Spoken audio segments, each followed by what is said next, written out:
Live stream offline.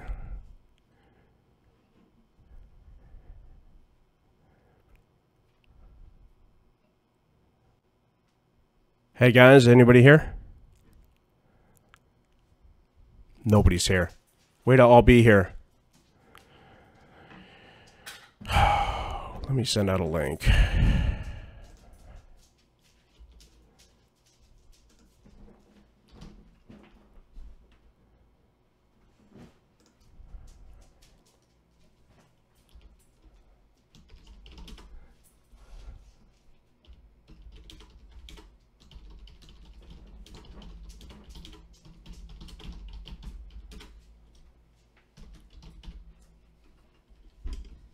Hey. Oh, stop it, pup.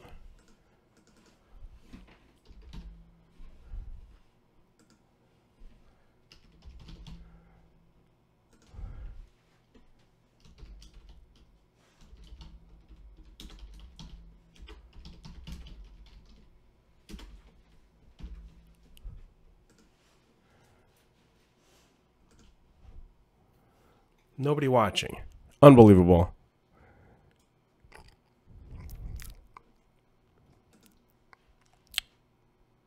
One watching. Hello.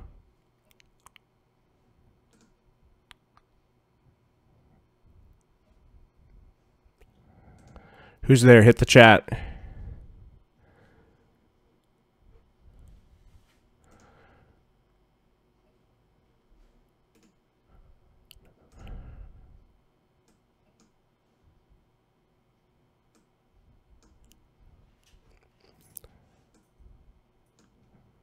Nobody's in the chat. Come on, guys.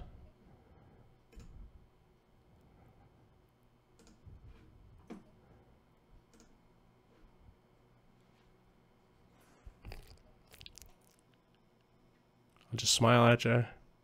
Latency's bad here. We'll wait until we get a few people here.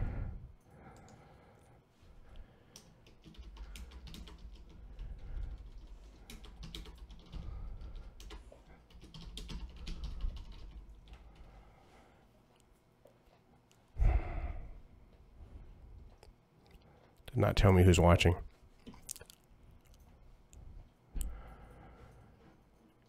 All right, I'm going to wait for a few people while I set up my, let's see here, Chrome and Cam. Yeah.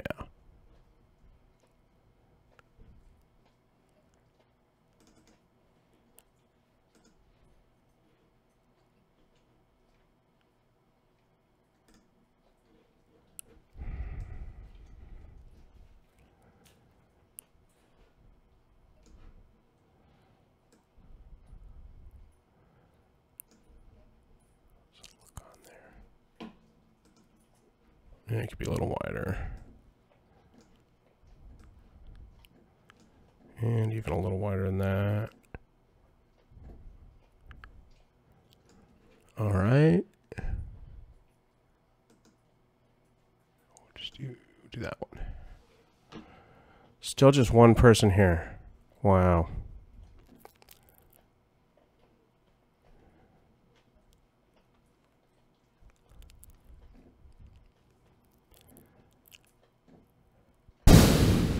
The idea was to get help. Help with my bad jokes. Wait a couple more minutes. Maybe I'll text Cease. Cease will get here. Let's see here. No, not phone. You know, while we're waiting, I can show you my new phone. It's kind of nice. This is a Moto Z2 Play. I think it's about 380 bucks. I got the little steel bumper case for it, like 14 bucks. Like this thing. A lot faster than the original Moto Z.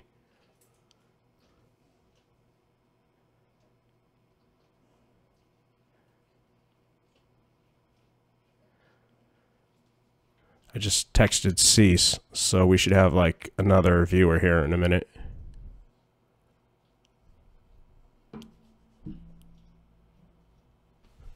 And I might even call him. Ugh.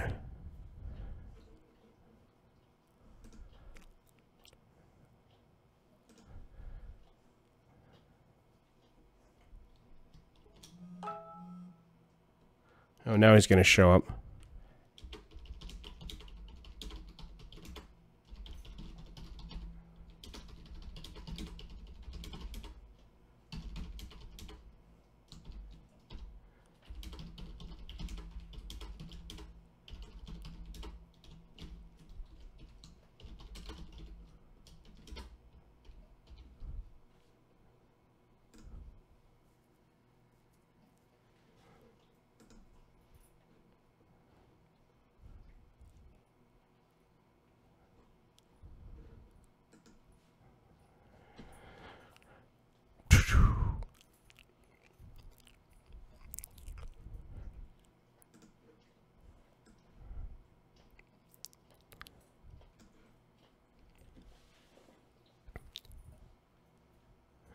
Still waiting for Cease or somebody to show up. I know there's one person watching. Hey, can you hit the chat? There's like a live chat.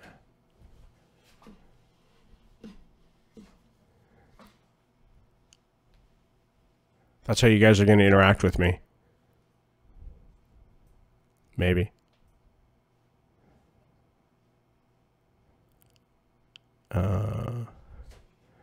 Meanwhile, I'm going to get rid of my monitor because I don't need that. Hey, girl, what are you doing? What are you doing? What are you doing, dog? Come here. Come here. Come here. Just sit and pet the dog for a while.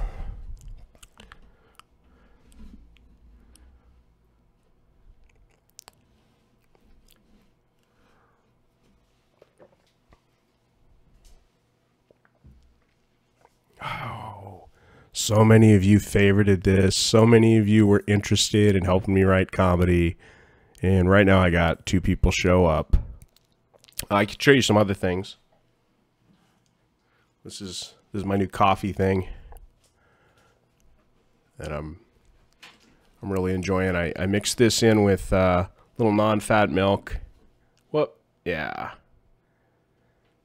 Probably about 3 parts of milk to 1 part of this.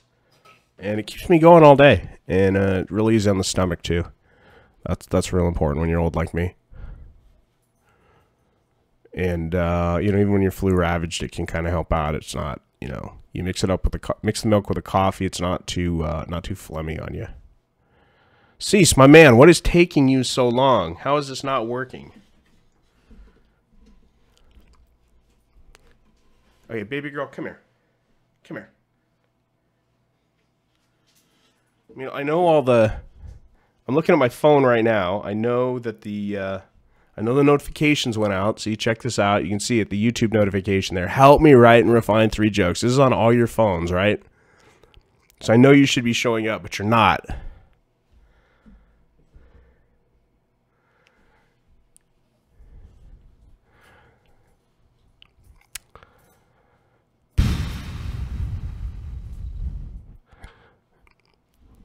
I'm going to text Cease again. Baby girl, you need to chill. Let's see what's up.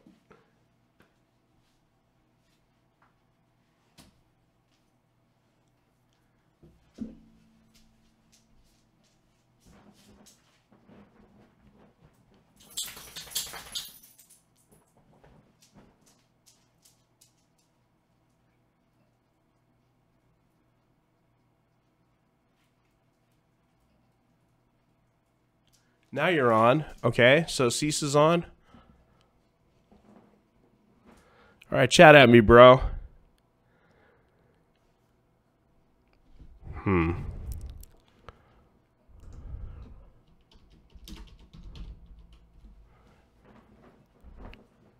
Can you chat at me? Then we'll just start this thing. If it's just Cease, we'll just start this thing. You other clowns, you can watch later. I don't think he's here. Oh, there are 2 watching. He's got to be here. All right.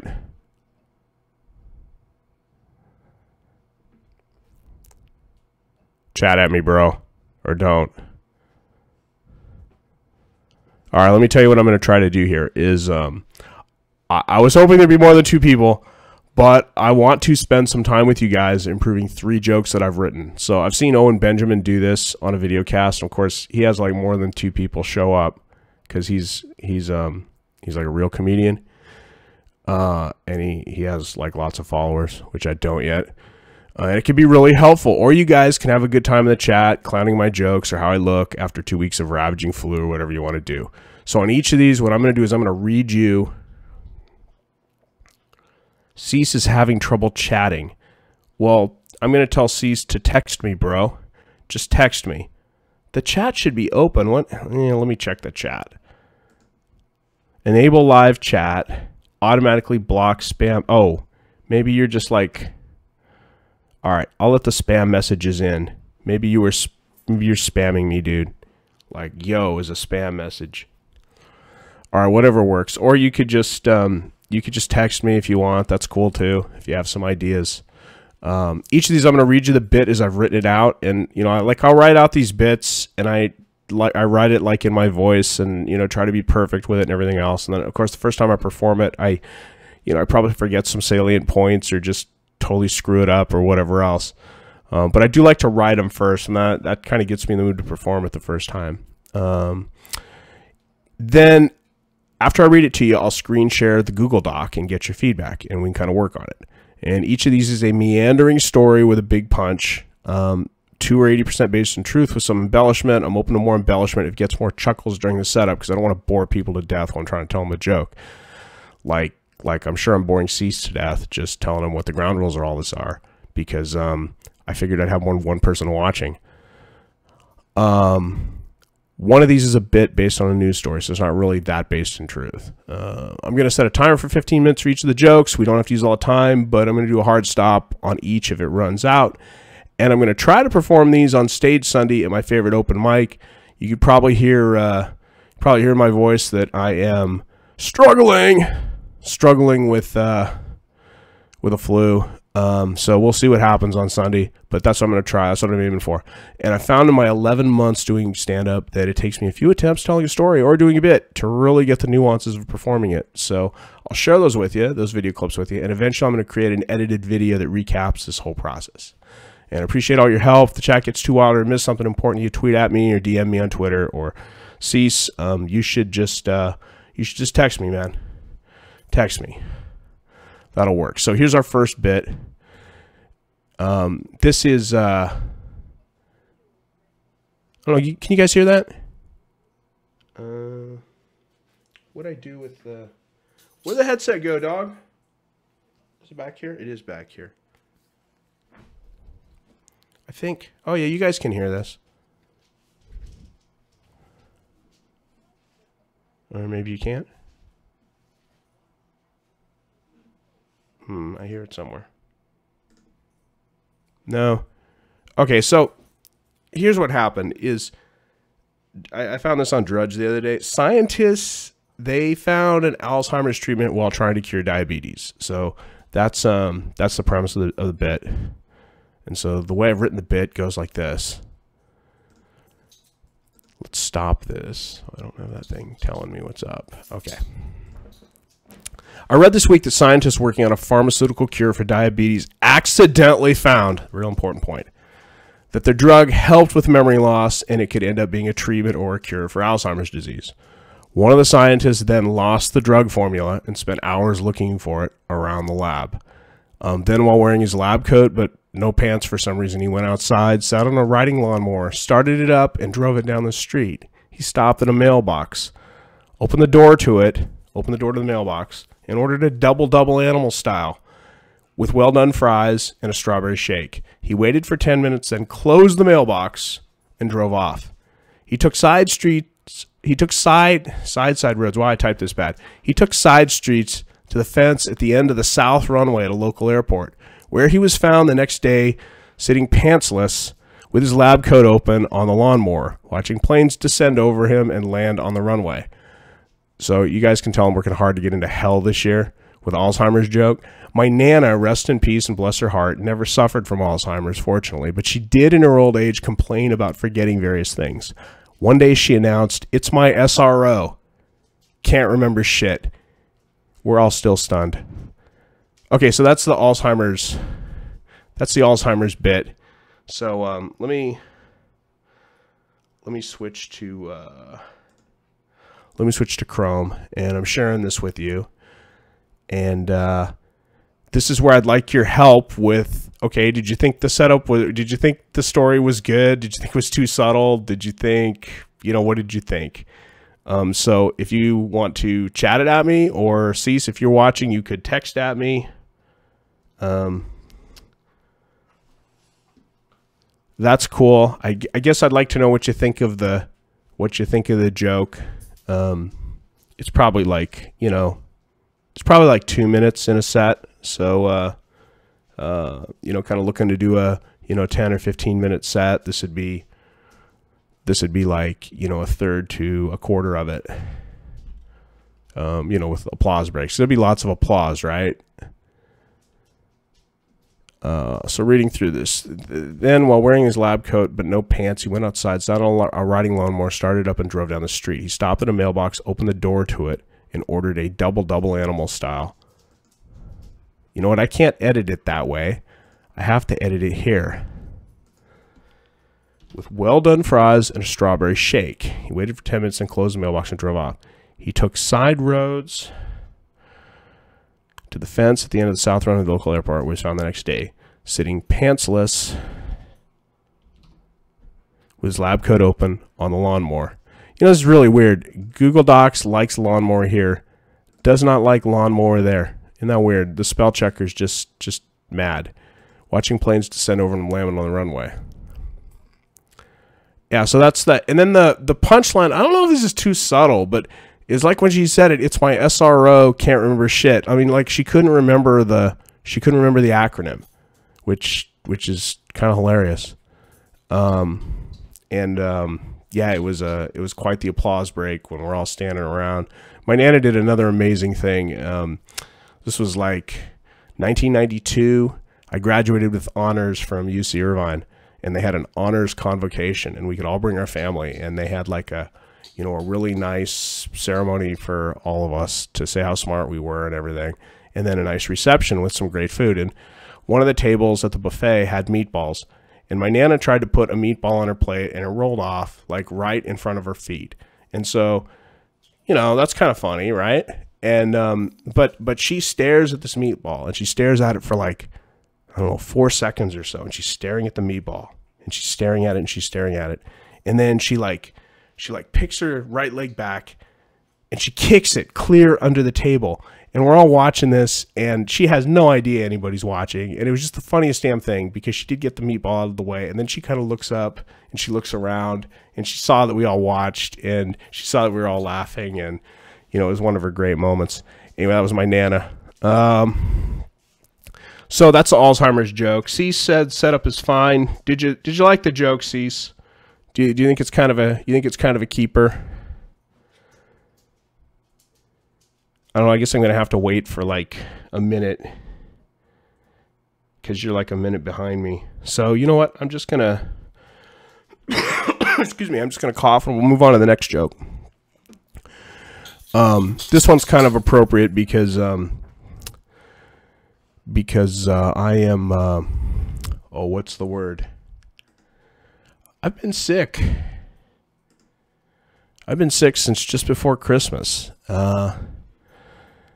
And I'd like to tell you about that. You might be able to hear it in my voice. I'm recovering from a cold flu that took its toll on me for 2 weeks. It started a couple days before Christmas. I powered through Christmas Eve dinner because we made special plans to go to a Brazilian steakhouse. If you ever get to go to one of those, they're expensive as you know what, but they're like,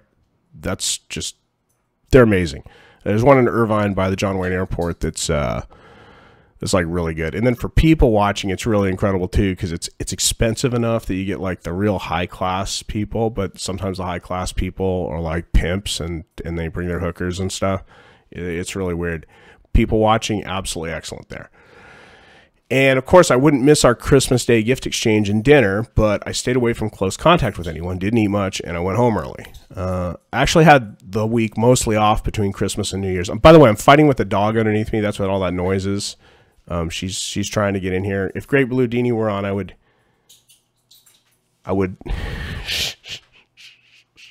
Cease kills me. He says he thinks it's a long way to go for a CRS joke. Yeah, it probably is. It probably is. A little more Alzheimer's smack for that. Yeah. Okay, back to this. I actually had the week mostly off between Christmas and New Year's, and in almost 3 years of my current job, I think it's the first multi-day vacation I've taken. I work hard, and I feel very invested in the company and my team and the work we do, and I'm fortunate to be able to work at home, sitting on the couch. I got the dog on my right. I got a laptop in my lap. I got a second screen on the left. I'm not sitting like this with a microphone in front of me at a desk with a chair. I'm on the couch, which is like over there. And, I can have the TV on, I have radio on, podcast, whatever. I'm comfortable. But this turned out to be a really nasty winter illness. I slept most of the day and night the whole week, went out once between Christmas and the weekend for Kleenex and soup from the grocery store, and I binged watched a couple Amazon Prime shows. My best friend Bob called during the week and said, dude, it sounds like you've got full-blown AIDS. Now look, I'll never be too sick to try to have good manners. And that sounded really insensitive to me because AIDS is a terrible, terrible disease.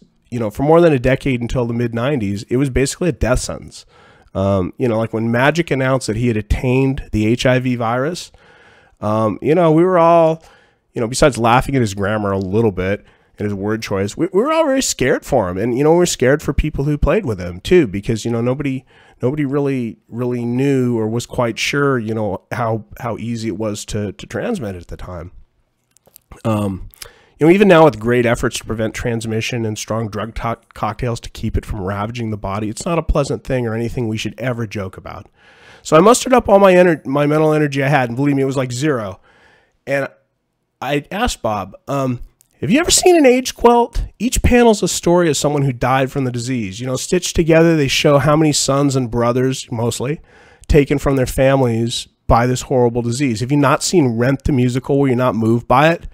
And then I started to cough, and I mostly lost my voice. I did my best to convey to him that I was just a little sensitive because I was feeling so crappy, and I knew he didn't mean anything hurtful, to a very sick class of people by his comments. He wished me a speedy recovery and promised to check on me in a few days. And, that's what best friends do, even when they're a couple thousand miles away and you end up in an argument over, like good manners and good taste. It was just a disgusting statement. So I had to get back to work this week. The New Year's has us focusing on some new projects and landing some new customers. And since we knew what we had to get done, we decided to skip our regular daily meetings and instead, each put an update in our group at the end of the day, our group chat at the end of the day. So I slept most of the day Tuesday to avoid coughing and nasal congestion, and it helped a lot. So for my update that evening, I wrote, did not participate, AIDS-like symptoms.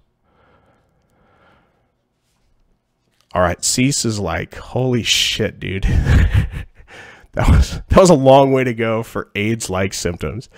It was a long way to go for AIDS-like symptoms, but I kind of had to set up that I was sick, and I kind of had to set up that I was totally offended by. Here we go, finally on chat, Beast on the Road. I kind of had to set up that I was completely offended by this full-blown AIDS comment, which I think will play well with SoCal crowds. It'll be like, why do people talk that way? It's so disgusting. So I'll get them drawn in with that, I think, and I'll get them drawn in with my courage to confront my best friend about his word choices, his politically incorrect word choices. So, Cease, what'd you think of that? And I'll take your response off the air. Actually, I'm going to drink some milk and coffee. You can see baby girl back there. She's walking around.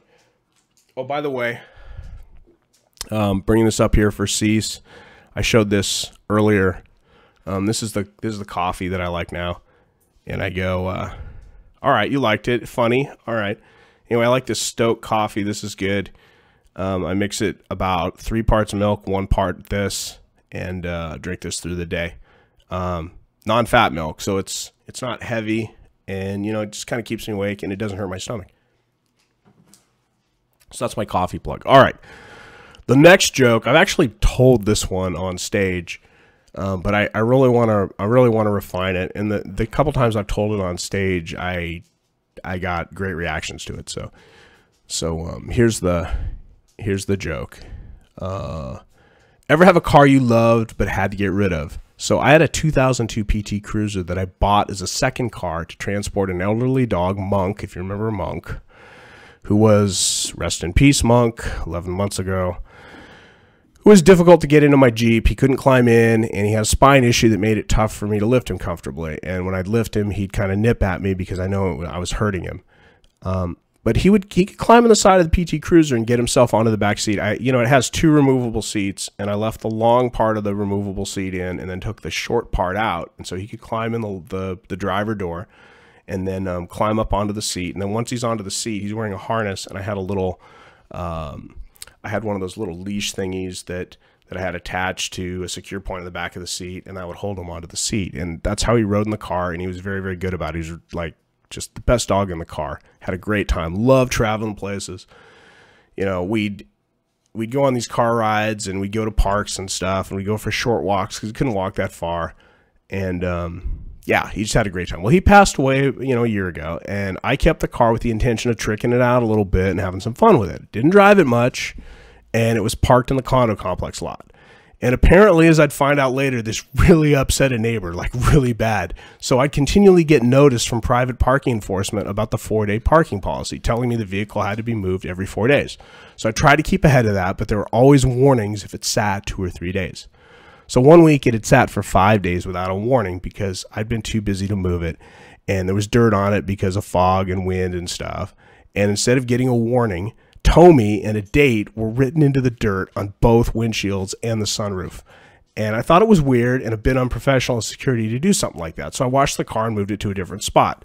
So then a few weeks later, I went out to move it and was confronted by a neighbor. He asked if I was just going to move it again and why I never drove it, but not in a curious tone. It was like an accusatory tone. So I politely told him it wasn't his business. And then I got an earful about how it takes a parking space. Parking spaces are for people who drive, not store a vehicle. Coffees are for closers. Parking spaces are for drivers. I asked him why his garage was full of junk rather than a car, and he told me that wasn't the issue. So at this point, I put 2 and 2 together, and I asked if he was the one who kept calling parking enforcement and whether he vandalized my car by riding in the dirt, and why he didn't raise this concern with me directly prior to this point. He admitted to both, and I just shook my head and walked away. Just really couldn't believe it. So I ended up giving the PT Cruiser to a really good friend who needed a car.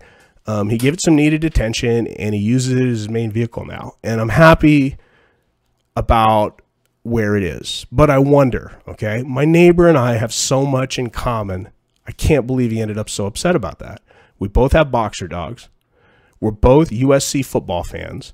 Stickers on the windows, license plate frames, flags up during the football season, the whole deal. You know what? And we're both fucking his wife. I just don't get it. So, cease. Uh-oh, careful. The dog just got her tail on the computer. Holy shit. You okay? Let's not get your tail caught in the computer, huh? Wow. Why don't you lay down? I think I should have put the cover on the computer. All right, I got an LOL from C's. It was funny. Like the first time I told that on stage, I didn't have quite the setup.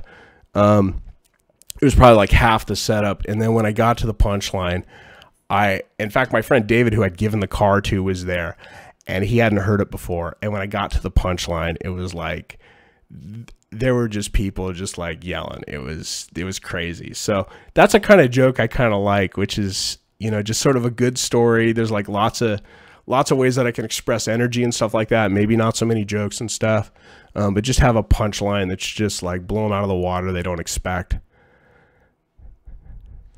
Yeah. See, that's the thing is Cease had no idea where it was really going. Yeah, the empathetic story, right? I mean, it's, you just kind of wonder what the hell's going on. Everybody can kind of relate to that neighbor who's just a jerk, and they're in every neighborhood. And yeah, so I really like that one. So I'm trying to refine that a little bit. And then those 3 jokes, what I'll probably do is mix in the story of the yogurt eater because there's a science theme to it. And then the what I do for a living, which I'm not actually Vijay Paneer Swami, tech support to the people of India, but it's a great story. It's a lot more interesting than what I really do. By the way, I'm petting the dog. That's why it looks like I'm all sideways here. But I'll mix that in, and then I think I've got like about 11 to 12 minutes there between the yogurt eater, and that's like yogurt makes the mice have large balls and walk with mouse swagger. And then that my day job, because I'm not a comedian, is I'm tech support to the people of India. And that what's funny about that bit is the biggest laugh is the tech support to the people of India. And then I try to pile on it and then just like ride it.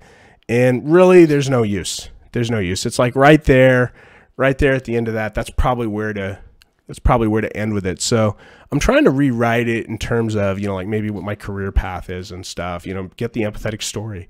You don't quite know where it's going, and then tell them what I do. But that's kind of the next thing. So Cease, can you wait? Are you going to come out and see me Sunday if I actually put on clothes and get out of the house? And no, you don't have to go anywhere to see me, because I'll YouTube live it or Periscope it or something like that. But yeah, that's going to be my set. What do you think, man? Good stuff, bad stuff. I think this would have been a lot more fun if we had more people. So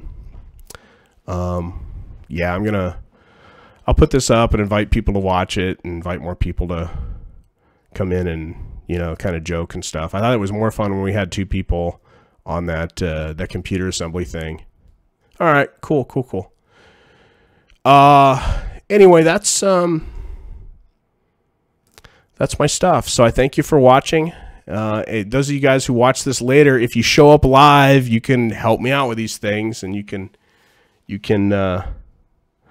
throw in funny comments, and maybe even get. I'll start giving people credit in the jokes and stuff if they write a good line. So that's what's up. Cease, you have a very good drive tomorrow, and I'll talk to you soon. And now I have to figure out how to stop the podcast. Oh yeah, I got it. All right, take care, guys.